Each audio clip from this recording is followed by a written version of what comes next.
He tasks me. He tasks me, and I shall have him.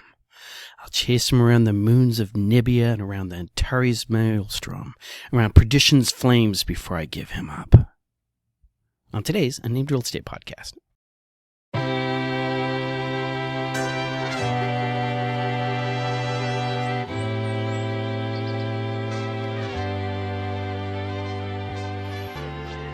I hope that wasn't over the top, because I really can't tell anymore.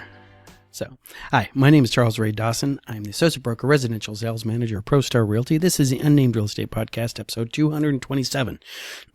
And I take it the experiment did not work.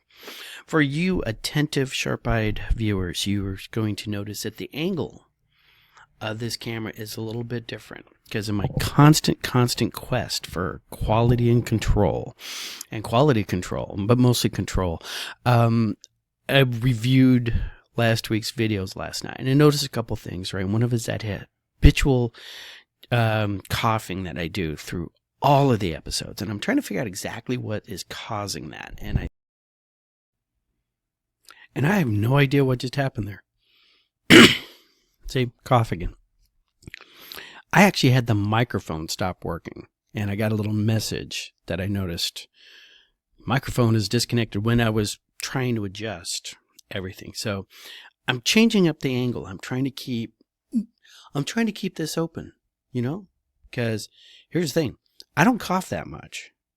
And if I do, guys, please point that out to me, all right?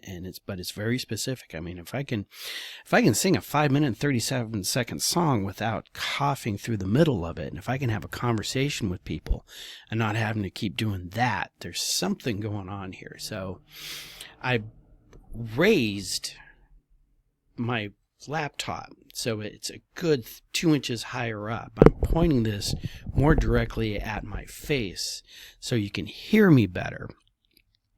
I just reviewed that first part that all of a sudden the microphone kicked out, and I like the sound of that, so let's see if we can keep going.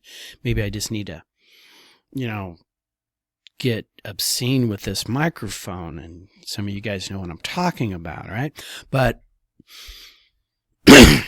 let's see how this works out. The other thing is that my doctor says, "Oh, now you just have allergies and stuff." Like, I don't think I have allergies, right? I think there's more to this, but trying to get any kind of doctor to actually spend more than 10 minutes listening to what you have to say before they jump to a conclusion and move off to file their various documentation the feds are making them do. Anyways. Rant. So, and for the geeks in the audience, I hope you guys actually recognize that was a very poor impersonation of Ricardo Montalban playing his second greatest role ever as Khan in the greatest Star Trek movie of all time, Wrath of Khan. And he, of course, stole that theme from Gregory Peck in Moby Dick. So, and then that little comment afterwards was actually from a very obscure Batman movie, and it's like the only line that Jim Carrey ever said that I liked, because I'm not a fan of Jim Carrey, but just in that movie where he's playing the Riddler, he just does his little Jim Carrey thing, and at one point he goes, "I'm sorry, was that over the top? I can't tell anymore." And that line is burned into my brain. I know it's not these. I know what you're thinking. I consume nicotine so others may live. These are the sacrifices I do for humanity. So, but anyways, it's so last week, the other thing I was watching the video last week, like, wow, that was a little intense. I was having a very intense week. Much better. We closed. It's closed. It's done. It's over. It's done. So I really need a cough button on this. Really professional recording. They actually created this for radio. Has what's called a cough or a sneeze button, and you would hit that and will automatically delete the last 3 seconds what happens. So if you suddenly sneeze or say a bad word or something, you can hit that button real quick and it'll delete back 3 seconds to hopefully wipe out the cough or the sneeze or the bad word or anything that you do. But don't have that kind of stuff for this cheap equipment that I buy. So maybe I'll start improving things around me. I do have a very nice, very expensive professional camera that just doesn't work on this laptop. We've tried that before, and it's like literally the bus on the laptop cannot handle the data and the frame rates that are coming through on that thing. Now, I got a new machine at home. I could set it up on the desktop, right? And then I'd have to completely reorganize my my desk and where it's at, because like here I have a window behind me, but if you notice, it's in the shade. You don't have direct sunlight coming through. And when I record at home, you guys might have noticed, it really does look like, I'm the leader of the resistance speaking to the people, because all you see me in silhouette. And that ain't good. Nobody likes that. So, and because there's a lot of things going on. I mean, I got filler light over here. I got a spot over here. I got to deal with this backlit behind me. I have my you guys remember when they cut the tree down? Nature will find a way. The tree is coming back. So that's awesome. So, I'm stalling for time because I honestly was trying to come up with what the hell am I going to talk about today? And I decided to talk about my students, my agents. And I got one of my agents, she's new. She's really enthusiastic, and she's going 17 different directions at the same time, sometimes in the same sentence. And I joke that she's like my karmic burden, that when my brain rabbits off in midstream, okay, I apologize. Now I know what it's like, and trying to keep her on task. And it's like, I'll be sitting here talking about, okay, this is how you make ramen. First you get your bowl. It's like, oh yeah, I like the bowl, and I like the big bowls with the ceramic, and bring it back. So I'm constantly doing this to her. Like, hey, focus. You're out here again. I need you here. Talking about this. So, but in part of her running around and doing everything like that, she found a new agent checklist from Arizona Association of Realtors, and she brought it in. I'm like, that's great. And, I printed off my own copy. Okay. And this is useful. Few notes, just a few, very tweaking is specific for ProStar, but nothing that I actually need to recreate this checklist on. And this is awesome. I want to use this. Well, she comes in yesterday, and she's off taking some class. So she just sits there the entire time with her headphones on at the desk table out front, just staring at this screen. And it was her accredited buyer representation class. Great. All right. Big fan of any agent getting one of those things done in, like, say, the first 6 months or the first year. And strongly encouraged. Problem is, there's other things we need her to do. So she has the framework and the scaffolding to hang those ideas and concepts on. So I gave her a blank copy of one of these, and I said, I want you to sit down and go through this line by line and check off every single thing that you think you need. I literally put this thing on the charger earlier, and it said it had 20% charge. So I was thinking, hey, that should be enough to get through the day. Apparently it was not. Jesus, this is going to be one of those episodes, isn't it? So, all right. Yeah, don't like that lighting, but that's what we're getting. So, so we do that, she does that. I go, check off the boxes of the things that you have done. All right. This is not her form, but this is what her form looked like. Okay. She is all over the place. I mean, just, all right. And this is real simple. 1, 2, 3. Every major task has a little little subtasks to hit in it. And I'm really, sort of realizing, and this is where the sort of irony comes in, because you remember a while ago, I was really going in along of, hey, I need to be able to tell you the things you need to do. And buyers were, a particular buyer was saying, oh no, I just want a checklist of everything. I'm like, I can't get you a checklist of everything, because there are things that may or may not need to happen, right? And I may tell you something that is not going to be on a checklist, but because of this one unique situation that we seem to be having this very second, I'm going to suddenly need you to knock that out. You guys notice how I'm dealing with the different lighting and stuff like that? What I'm trying to do is I'm trying to get like a fill light right here. All right, but that means I would have to be able to take this. See if I randomly disconnect by doing this. There we go. professional lighting. Take that off a spot, put that back on the fill, let the camera adjust. See?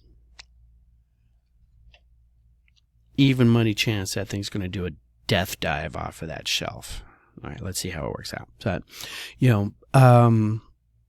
checklist for setting up video. It's intuitive to me. This, and this, and now I'm ready to record. All right. But, so where is that fine line? Okay. If you were doing, in my world, your mileage may vary, right? If you have things that need to get done, okay, real steady, these are the tasks to complete this project. That works, right? And buying a house, selling a house is a very, very large project, but there's a lot of moving parts involved. And I don't want to use a Gantt chart. Like, seriously, it would be the perfect mechanism to be able to explain to Mr. or Mrs. Seller, you didn't do what you needed to do, and that's why we haven't gotten as far as you wanted to. Because you will see, you must do this, if this, then that kind of stuff. So let me kick those ideas around. I actually think we need I would like to come up with a more formal task list for our onboarding, because I have real estate agents out there who go and they order their business cards, or they have us order them for them because we give you your first 500 free. But then they use their home account, email account, because they haven't stopped to think, what do I want my email account to be? We haven't gone through the process of, let's discover, my agent also she was rather disappointed because one of these things is reach out to your social group. So she reached out to her social group and found out that 3 former co-workers all decided to get their real estate licenses. And she's like, I didn't know that. And I'm saying, great. That means there's 3 real estate agents out there who don't know what to do. Because she should have known that they were real estate agents. Because they should have been putting themselves out there. Letting all their friends and family and former co-workers know, hey guys, I'm a real estate agent now. Yay me. All right.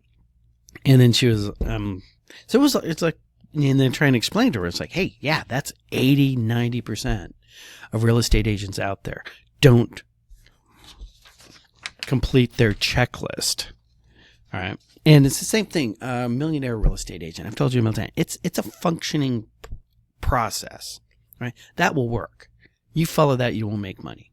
You might not make the greatest amount of money, right? Odds are you're going to wind up working for Keller Williams, and you're going to wind up being some team member of Keller Williams, and you're going to be running around there working for another agent, not a broker, but another agent, and splitting half of your commission check with them because they're the team lead. But it's still a process, right? If you want pizza tonight, there is a task list, a process to go get pizza. You can order it online.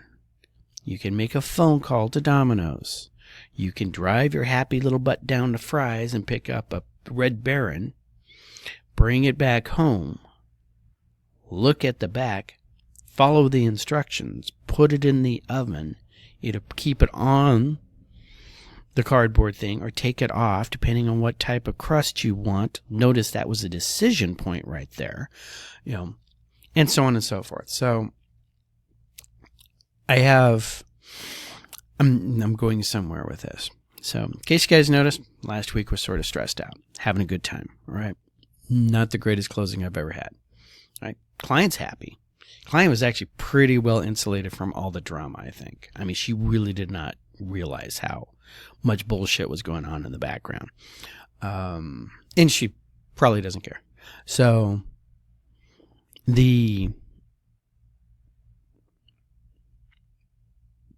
trick to the task list and the trick to having checklists and stuff like that is it works really, really good when you get super high stress. You know what needs to happen and you can just focus.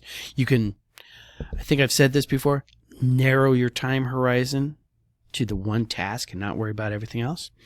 And a buddy of mine called me up yesterday and we hadn't talked in a while. He had just one of those absolutely horrible, terrible, no good, very bad days.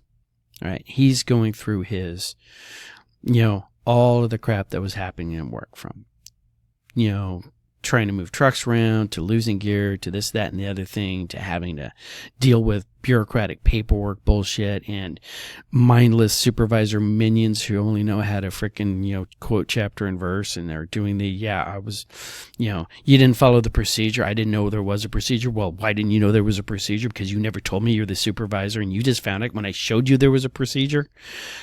That kind of crap, People wonder why, federal employees get such a bad rap. Anyways, but then he says, without prompting, about how he had chunked it down. He just started working all the problems, start picking them out one at a time, and knocking them off, right? I'm so proud of him. That's just so, yeah. All right, so let's get off into real estate instead of more Ray therapy hour. So I really hope that what I say is actually useful to some of you, all right? Some people can learn by touching the hot stove, and some people can watch other people touch the hot stove. If I touch the hot stove and I tell you about touching the hot stoves, because I don't want you to touch the stove later on. This came across today off the Cromford Report, and it is a direct representation of what I just saw on that sale.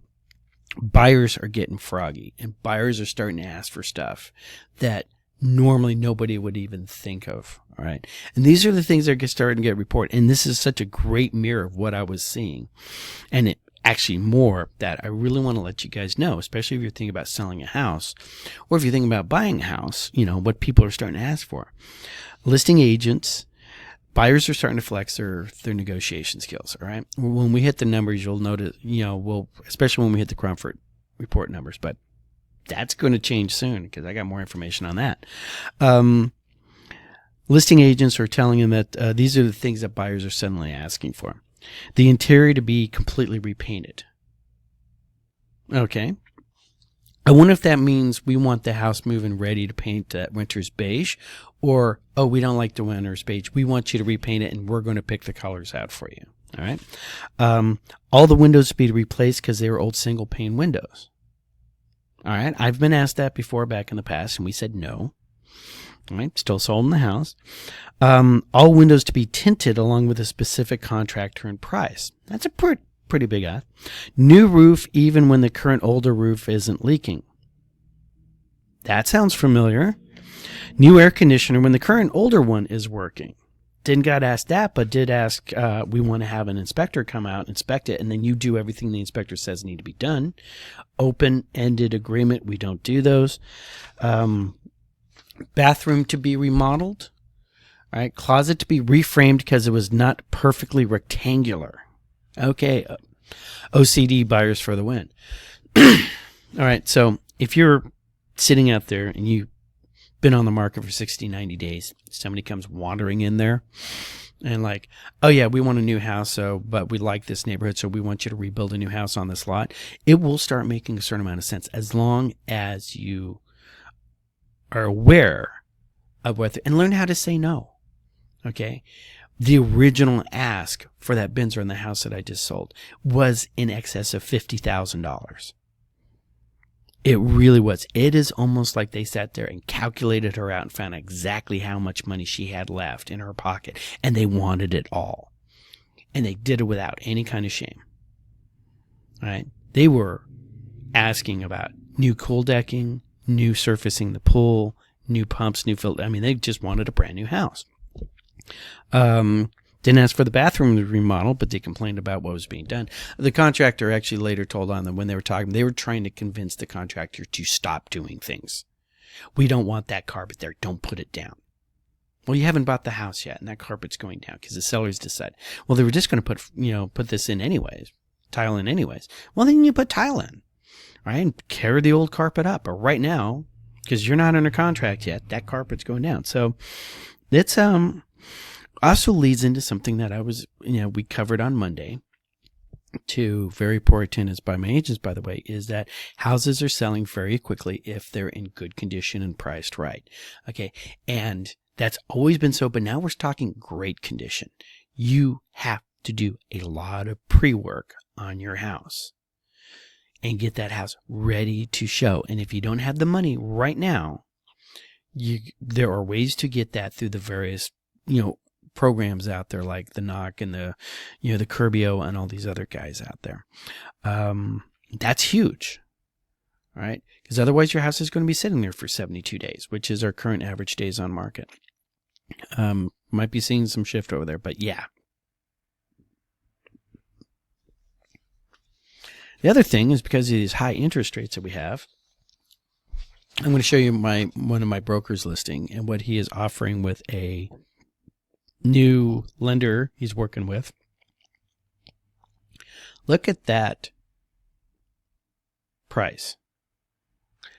Look at that interest rate, 3.375 for the first year.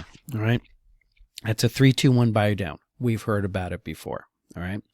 And that, now, I'm not a lender, so I don't know if I have to rattle off all of those things about what a lender says, unapproved credit, some terms may apply. But ultimately that is, it is down here in the fine print that that's if you put X amount down and you do this, that, and the other thing, not guaranteeing that you're going to get that rate if you wandered into that house, because I don't know what your credit score is and neither does the lender, but great credit, enough down. That's something you could be doing as a buyer. And buyers are starting to pick up on that. Agents are finally getting buyers to realize, hey, we have alternative ways to get around this 7%. All right. Down to 3.375. That's builder rates right now. So keep an eye out on that. Right. So smart buyers working with smart agents and working with smart loan officers are finding ways to get them in houses. Smart listing agents are getting their smart sellers to get that house pretty much ready to go, right? And it's just one of those things. It's like everybody lives 3 years ago when it comes to real estate. Sellers sellers out there who still think they have all the cards, right? There's buyers out there who think they can't afford the house, right? And it's trying to get people to understand real estate changes on the dime. It really does. One of those things I wanted to point out. Purchase loan applications went up 10% last week to the highest level since April, even though rates have been stuck in the high sixes, right? That came out yesterday, right? Over the course of a week, 10% more applications than we were expecting. That's a buyer surge. All right, we're not talking refis. We're talking people who are applying to buy houses, and the rates haven't done that much. That is pure consumer confidence. I don't know if they all sat there and they saw the CBI reports that came in earlier the week. All right. If you look at the economic numbers, even though Wall Street has a lot of uncertainty going on right now, most people aren't Wall Street. Main Street's feeling pretty good. Okay. Wall Street isn't. Okay. And Main Street buys houses. Wall Street buys houses, but they buys them in blocks of 10,000. All right. But for individual home home buyers are feeling pretty good right now. Great inventory, great ways to get your interest rate down to numbers that we would consider normal 3 or 4 years ago. All right. And you can beat up a seller all day long and get the closet reframed so it's perfectly rectangular.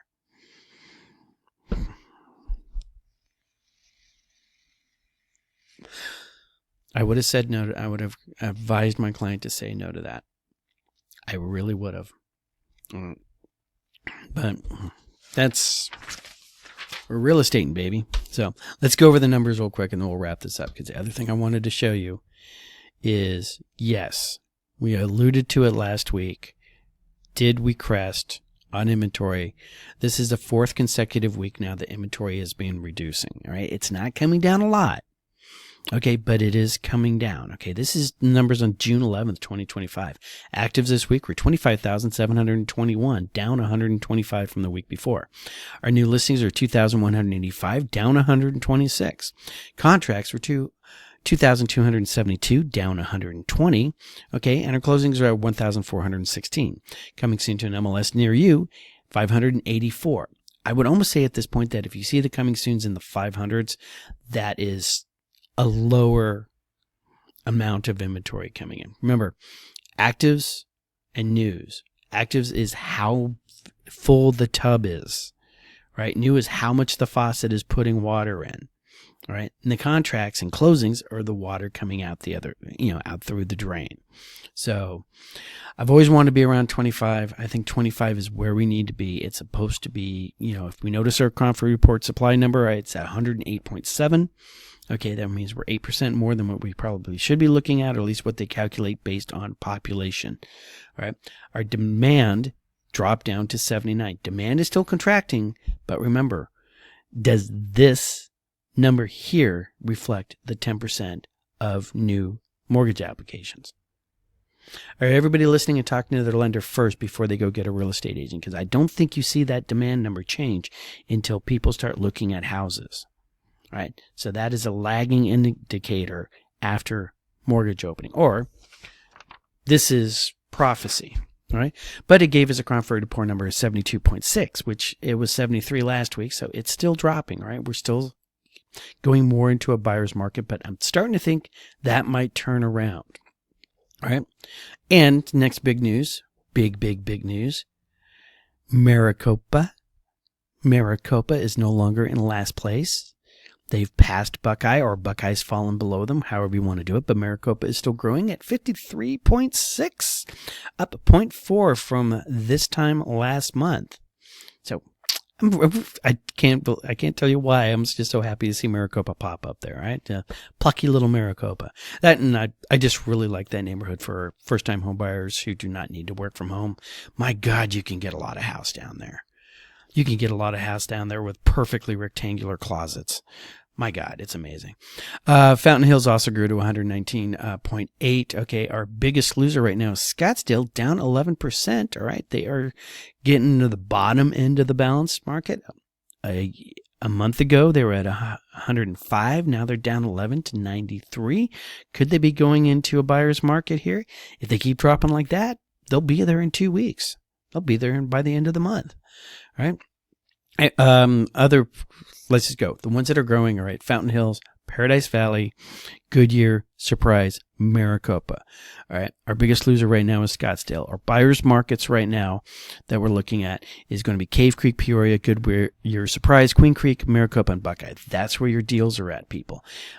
People where sellers can still, fight back against the perfectly rectangular closets are going to be Chandler, Avondale, and Fountain Hills. All right. Although if I was in Chandler, I'd start entertaining just maybe not being agreeing to a little few more things on the Binzer. All right. Maybe be down with a little bit better concession, that kind of stuff, right? What does this all mean to you? Well, I know we're calling it the summer doldrums, but I don't really feel it right now. I got buyers coming back online, some I haven't talked into for a couple of years. They want to go another go-round. Of course, they're wasting their time again because they got Comic-Con and everything else to go to. So if you are interested in learning more about this particular program right here and buying at that very, very low rate, let me know. We got some first-time homebuyer packages out there floating around through the various lenders. Remember, the conversation always does start with lender. And, of course, if you are a veteran, use your VA loan. All right? It's there. We don't utilize it enough. I think something like 30-40% of veterans actually utilize that. And those are the homeowners. All right? So, what else? That's it. From the top, watch children and pets around the water. All right, never drive into anything flooded. Work your circles. Call your mother. You guys have a great weekend, and I am out of here.